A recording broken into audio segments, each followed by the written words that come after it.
Hello students, welcome to Pradeep classes #BSc। আমরা আজকে the numerical king series HC Verma chapter 3 আর question number 36 থেকে start করব, যেগুলো তোমার প্রজেক্টাইল মোশন রিলেটেড নিউমেরিক্যালস। হ্যাঁ, এবং প্রজেক্টাইল মোশন রিলেটেড নিউমেরিক্যালসের কিছু স্পেসিফিক কনসেপ্টস, যেগুলো আমরা কোনো একটা স্পেসিফিক অ্যাক্সিস বরাবর করে থাকি, কিন্তু অ্যাক্সিস যদি আমি কোনো কারণে চেঞ্জ করে থাকি সেক্ষেত্রে কি প্রবলেম হবে সেগুলো নিয়ে ডিসকাস করব। ঠিক আছে? আর তোমরা এখনও যারা চ্যানেলটা সাবস্ক্রাইব করোনি তারা নিচের সাবস্ক্রাইব বাটনটা প্রেস করবে, পাশে একটা বেল আইকন ভেসে উঠবে, অলে ক্লিক করে রাখবে অবশ্যই। আর এখনও যারা প্রিভিয়াস ভিডিওগুলো দেখোনি, এই চ্যানেলে তোমার 11th কনসেপ্ট, 12-এর কনসেপ্টস আছে। যারা ম্যাথামেটিক্যাল টুলস পোর্শনটা বা ফিজিক্স করতে গিয়ে যারা প্রবলেম ফেস করছো তারা ম্যাথামেটিক্যাল টুলস পোর্শনটা অবশ্যই দেখে নেবে। হ্যাঁ, এই 1 থেকে আপাতত 9 থেকে 10টা ভিডিও রয়েছে। আর প্রিভিয়াস যেটা চ্যাপ্টার 1, চ্যাপ্টার 2, চ্যাপ্টার 3 তো চলছেই, চ্যাপ্টার 1, 2 তোমরা করে নাও। 12th স্ট্যান্ডার্ড হলে এইচসি বর্মা, ইলেকট্রোস্ট্যাটিক্স, পোটেনশিয়াল এগুলো করে ফেলো, গসেস থিওরেম এগুলো কমপ্লিট করে ফেলো। সমস্ত নিউমেরিক্যালসই কমপ্লিট করানো হবে। ফের আবার অবজেক্টিভ 1, অবজেক্টিভ 2 শুরু হবে, শর্ট আনসার কোশ্চেন্সগুলো শুরু হবে, ডিসকাস করা হবে। ঠিক আছে? বেসিক যেটা, কেউ যদি সমস্ত এক্সারসাইজটা ফুললি কমপ্লিট করে তাহলে তার মোটামুটি এইচসি বর্মাটা কমপ্লিট হয়ে যাবে, এটুকু আমি বলতে পারি। চলো তাহলে কোশ্চেন নাম্বার 36 থেকে আমরা ডিসকাস করি। কোশ্চেন নাম্বার 36-এ বলেছে, দেখো যে একটা কি আছে, একটা গর্ত তৈরি হয়েছে এক জায়গায়, এবং সেখানে তোমার 36-এর ফিগার শোজ, তোমরা কোশ্চেন্সটা লিখে নেবে, লিখে নেওয়ার পর ট্রাই করবে, ট্রাই করে না হলে অবশ্যই আনসারটা দেখবে। Shows 11.7 feet by ditch. আচ্ছা, ফিগারটা আউট করার চেষ্টা করি একটু। একটা এই অ্যাঙ্গেলটা হচ্ছে তোমার 15 ডিগ্রি, সেম এইদিকে একটা সেম আছে, এই জায়গাতে তোমার একটা এরকম একটা 11.7 ফিটের একটা গর্ত রয়েছে এই জায়গায়, তাই তো? ব্যাস, এটা হচ্ছে নিউমেরিক্যালস। যে figure this shows 11.7 feet wide ditch with the approach roads at an angle of 15 degree with the horizontal. With what minimum speed should a motorbike be moving on the road so that it safely crosses the ditch? আর এখানে বলেছে assume that length of the bike is 5 feet and it leaves the road when its fill is just crosses. মানে আমি এখানে একটা তোমার bike এঁকে নিই প্রথমে, ঠিক আছে, এইটা, এবং ঠিক এটা ক্রস করবে এখানে, যখন এটা আমি ভেবে নিচ্ছি জাস্ট এই ফিল্ডটা এটাকে ক্রস করবে, ঠিক আছে। তার মানে টোটাল ওকে এইটা এর যে লেন্থটা সেটা কাভার করতে হবে। মানে আমি রেঞ্জটা ভেবে নিতে পারি, মানে রেঞ্জ বলতে তোমার এক্স অ্যাক্সিসটার ডিস্টেন্সটা ভেবে নিতে পারি 11.7 প্লাস এক্সট্রা 5 ফিট, মানে হচ্ছে 16.7 ফিট। আরেকবার রিপিট করছি, যখন এই বাইকটা ঠিক এই জায়গায় আসবে, এর এই চাকাটা তখন এ ক্রস করা স্টার্ট করবে, এবং যখন এর এই চাকাটা এখানে গিয়ে থামবে তখন ও ক্রস করবে। তার মানে টোটাল লেন্থটাও ওকে ক্রস করতে হবে। দ্যাটস ওয়াই এই দিকের যে ডিস্টেন্সটা সেটা আমি ভাবতে পারি 16.7 ফিট ডিস্টেন্স ওকে ক্রস করতে হবে অ্যালং এক্স অ্যাক্সিস। আচ্ছা, যখন ও এখানে পৌঁছাবে এইভাবে জাম্প করে, হ্যাঁ, এখানে জাম্প করে যখন এখানে পৌঁছাবে তখন ওর ওয়াই কম্পোনেন্টটা 0 হয়ে যাবে। তাহলে আমাদেরকে একটা ফর্মুলা ইউজ করতে হবে, সেটা হচ্ছে জেনারেল ফর্মুলা, যেটা তোমার ট্র্যাজেক্টরি ইকুয়েশন। এটাকে কি বলে? Trajectory equation of projectile. Trajectory equation. আচ্ছা, ট্র্যাজেক্টরি ইকুয়েশনটা তোমাকে মনে রাখতে হবে y equal to x tan theta minus of half of u square cos square theta, ওপরে থাকবে জি, আচ্ছা, g by this into x square. তারপরে আমি ওয়াইটা যদি 0 করে নিই তাহলে এক্সের ভ্যালু দেওয়া আছে 16.7 into tan of 15 degree tan 15 degree minus g মানে হচ্ছে 32.2 আর approx 32 divided by 2 into u square into cos square 15 degree into x square. এখান থেকে তোমাকে এক্স স্কোয়ার মানে হচ্ছে 16.7 এর whole square, 16.7 whole square. That's y যখন আমরা ইউ স্কোয়ারের ভ্যালুটা ক্যালকুলেট করতে পারবো ইউটা, তখন তুমি মিনিমাম স্পিডটা পেয়ে যাবে। চলো এই জায়গায় একটু মুছে নিয়ে আমরা কনসেপ্টটাকে বাকি ক্যালকুলেশনসটা একটু দেখিয়ে দিই।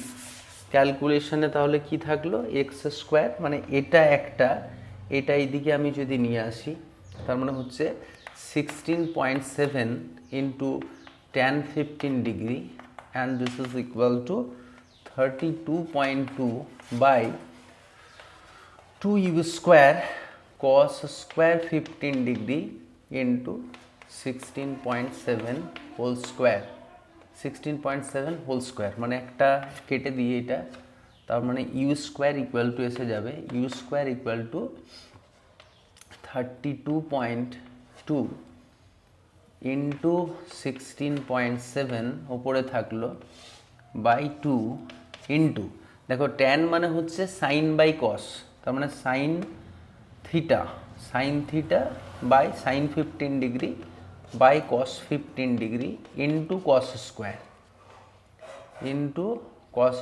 15 ডিগ্রি, মানে একটা কস কেটে দিলে 2 sine theta cos theta, 2 sine theta cos theta মানে সাইন 2 থিটা, তার মানে 32.2 ইন্টু 16.7 বাই সাইন 2 থিটা মানে হচ্ছে sine 30 degree 2 theta 2 into 15 degree, 2 sine theta cos theta sine 2 theta 2 into 15 degree 30 degree মানে হচ্ছে হাফ, হাফটা মানে উপরে 2 চলে যাবে, তাহলে 2 into 32.2 into 16.7 u square equal to, মানে ইউ সমান এসে যাবে root over of 2 into 32.2 into 16.7, or এটাকে আমরা একটু ক্যালকুলেটর দিয়ে করে নিই, ঠিক আছে, সময়টা বাঁচিয়ে নিই, তোমরা প্র্যাকটিস করবে এটা। 32.2 ইন্টু 16.7 ইন্টু তোমার 2 and that is equal two 1075.48 and this is root over of answer কত হচ্ছে root over of 1075.48 তোমার 32 অ্যাপ্রক্স 32.78 বা 32 ফিটই ধরে নিলাম, ঠিক আছে, অ্যাপ্রক্স 32 ফিট নয়, ইউ মানে হচ্ছে fit per second, sorry fit per second, আচ্ছা 32 ফিট পার সেকেন্ড 36টা, ঠিক আছে, অ্যাপ্রক্স আর কি 32.32, অনেক সময় জি ইকুয়াল টু আমরা এটাও ধরতে পারি, জিটার ভ্যালু অনেক সময় এখানে ভুল করে, একবার বলে নিই, জি সমান 9.8 metre per second square, g equal to 981 centimetre by second square and this is equal to 32.8 feet per second square. হ্যাঁ, যখন তুমি দেখবে যে ফিটে রয়েছে তখন অবশ্যই জি এর ভ্যালুটা এপিএস সিস্টেমে ইউজ করবে, আদারওয়াইজ যেমন সিস্টেম অফ ইউনিটস, অনেক সময় এই জায়গাটা একটু ভুল হয়ে যায়। আর এই নিউমেরিক্যালসে আরেকটা জিনিস তুমি ভুল করতে পারো, সেটা হচ্ছে এই ডিস্টেন্সটা যখন আমি ধরছি তখন 11.7 ধরে নিতে পারি, সেটাকে তোমাকে দেখতে হবে যে মোটর বাইকের লেন্থটাও অ্যাড করতে হবে, ঠিক আছে। আর যেটা বেসিক কনসেপ্ট সেটা হচ্ছে আমি ওয়াই কম্পোনেন্টটাকে 0 করে দিচ্ছি, যখন পৌঁছে যাচ্ছে তখন ওয়াইয়ের ডিস্টেন্সটা কভারটা 0 হয়ে যাচ্ছে, ব্যাস এই তিনটে কনসেপ্ট মোটামুটি ক্লিয়ার থাকলে আমার মনে হয় নিউমেরিক্যালটা করতে তোমাদের অসুবিধে হবে না, ঠিক আছে। পরের নিউমেরিক্যালসটা আমরা লিখে নেব, পরেরটাও কি বলেছে দেখে নিই। A person standing on the top of A cliff, 37, question number 37, a person standing on the top of a cliff, at a cliff 171 feet, এবং এখান থেকে তোমার 2 to 8 feet horizontally away, 2 to 8 feet রয়েছে away, and if he throws the packet directly aiming at the friend with a speed of 15, এখান থেকে ওই ফ্রেন্ডকে এমিং করে, এখানে ফ্রেন্ড দাঁড়িয়ে আছে, আমি এইদিকে একটা 15 ফিট পার সেকেন্ডে থ্রো করলাম, 15 ফিট পার সেকেন্ডে থ্রো করলাম। How short will the packet fall. আচ্ছা, প্রথম হচ্ছে কোশ্চেনটা একটু ডিটেলস আমরা স্টাডি করে নিই, কী করতে হবে, আচ্ছা কতটা শর্টে পড়বে। ঠিক আছে, দেখো কোশ্চেন্সটা আগে বোঝার চেষ্টা করি। আমরা প্রজেক্টাইল মোশনে নর্মালি কি করে থাকি না, একটা কেস হতে পারে এখানে কোনো একজন অবজারভার আছে, তুমি অবজারভারকে হিট করবে এখান থেকে, তুমি কোনো একটা স্পেসিফিক অ্যাঙ্গেলে সেটা থ্রো করবে, গিয়ে এখানে আটকে যাবে, লাগবে এখানে। ঠিক আছে, হরাইজন্টাল প্রজেক্টাইলের ক্ষেত্রে কি করা হয়, মনে করে একটা প্লেনে যাচ্ছে এবং ও ফ্লাড জোনে আছে এবং সেখানে বন্যা প্লাবিত যে এলাকাগুলো সেখানের ওপর দিয়ে যাচ্ছে প্লেনটা এবং কিছু খাবারের প্যাকেট ফেলে দিচ্ছে। তাহলে প্লেনের একটা হরাইজন্টাল স্পিড থাকার জন্য খাবার প্যাকেটটাও যদি এখানে ফেলে দেয় তবে এখানে গিয়ে পৌঁছাবে। এখন কথা হচ্ছে আমি একটা স্পেসিফিক হাইটে আছি, কিন্তু যেমন আমি এখানে দাঁড়িয়ে আছি তো ট্রাই করছি যে আমার যে স্ট্যান্ডটা রয়েছে স্ট্যান্ডটাকে হিট করার চেষ্টা করছি। তাহলে আমি কি করব, অবভিয়াসলি ঠিক আমি যদি এখানের বইটাকে হিট করার চেষ্টা করে আমি এইভাবে ছুঁড়ে দেবো এবং সেটার একটা অ্যাপ্রক্সিমেশন আছে যে আমি কোনো একটা স্পেসিফিক হাইটে আছি, এখানে একটা কিছু আছে, একটা সাপোজ আমি ছাদের ওপর আছি আর ছাদের নিচে একজন ফ্রেন্ড আছে, সাপোজ আমি ফ্রেন্ডটাকে এনিহাউ বা কোনো একটা কিছু আছে সেই জায়গাটাকে হিট করার চেষ্টা করছি এবং আমি বারবার ওকে এইভাবে থ্রো করে ওইটাকে হিট করার চেষ্টা করছি এটাকে, কিন্তু ও গিয়ে এখানে পড়ছে।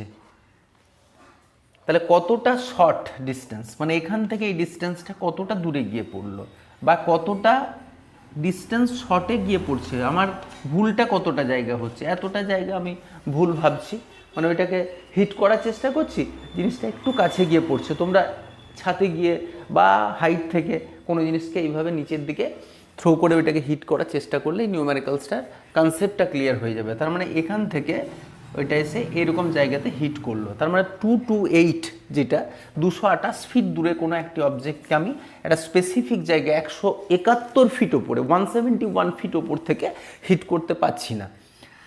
তাহলে এখন আমাকে কি করতে হবে, এটার এইভাবে ভাবলে ঠিক আছে। এবার আমি অন্য একটি কনসেপ্ট বলি তোমাকে। সাপোজ এইটাকে কি বলে, এইখান থেকে এই জায়গাটাকে বলে রেঞ্জ। এখন আমি চাইছি এখানে কোনো একটা হোস পাইপ দিয়ে, হোস পাইপে জল দেওয়া হচ্ছে, সেখানে হোস পাইপটা যেন এইখানে কোনো একটি অবজেক্টকে হিট করে, এটা ম্যাক্সিমাম হাইট নয়, এরকম জায়গাতে মনে করে এখানে হিট করে। তাহলে আমি এই নিউমেরিক্যালসটা কীভাবে করব, এক্স কম্পোনেন্ট ক্যালকুলেট করব, দেন ওয়াই কম্পোনেন্ট ক্যালকুলেট করব, না এক্স কম্পোনেন্টের টাইমিং, তখন আমি ট্র্যাজেক্টরি ইকুয়েশন লাগাবো। ট্র্যাজেক্টরি ইকুয়েশনটা কি, ওয়াই ইকুয়াল টু, আগের ইকুয়েশনটাই মনে করো tan theta minus of half of g by u square cos square theta into x square, এটা হচ্ছে ট্র্যাজেক্টরি ইকুয়েশন। এই ইকুয়েশনটা কি ইকুয়েশন না, এক্স আর ওয়াই কোঅর্ডিনেটের মধ্যে একটা রিলেশনশিপ, এবং ট্র্যাজেক্টরি ইকুয়েশন থেকে প্রায় ইয়ারেই হয় বোর্ডে নয়তো কোনো ওয়েস্ট বেঙ্গল বোর্ড হোক, সিবিএসসি বোর্ড হোক, যে কোনো বোর্ড রিলেটেড বা জয়েন্ট বা নিটের একটা ট্র্যাজেক্টরি ইকুয়েশন থেকে কোশ্চেন্স আছে, বা এই কনসেপ্টটা খুবই দরকার। হোয়াট ইজ ট্র্যাজেক্টরি ইকুয়েশন, তাহলে আমি এইদিকে ট্র্যাজেক্টরি ইকুয়েশন লাগাবো এবং তখন কি লাগাবো, x tan theta minus half g by u square cos square theta.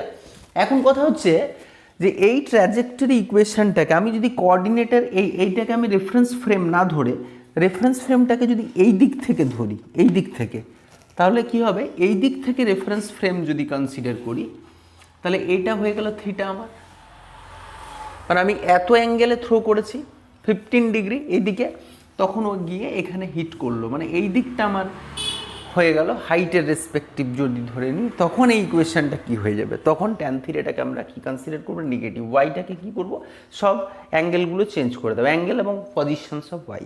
তখন ইকুয়েশনটা এই দিক থেকে রেফারেন্স ফ্রেম ধরলে ইকুয়েশনটা আমি লিখবো minus of y equal to x tan minus of theta minus of half g by u square cos square minus of theta into x square.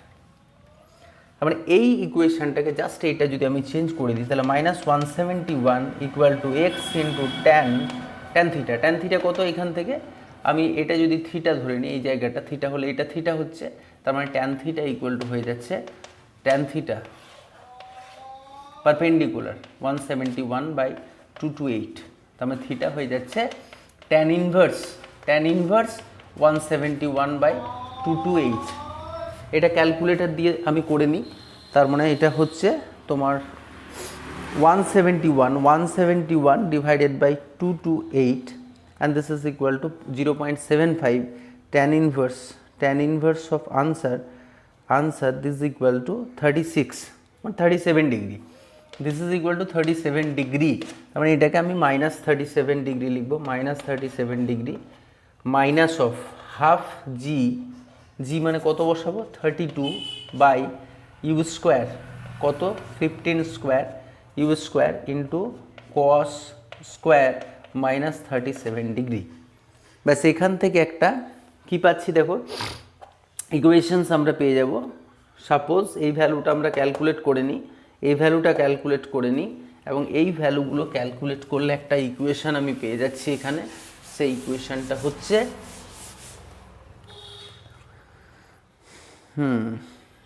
U square cos square theta g into x square, sorry এখানে একটা x square লিখতে ভুলে গেছি, এইটাকে এইদিকে নিয়ে এলে আসছে তোমার এই ভ্যালুটা কত আসছে 32, দেখে নি 32 ডিভাইডেড বাই 2 ডিভাইডেড 15 ডিভাইড ব্রেকেটে cos minus 37 bracket close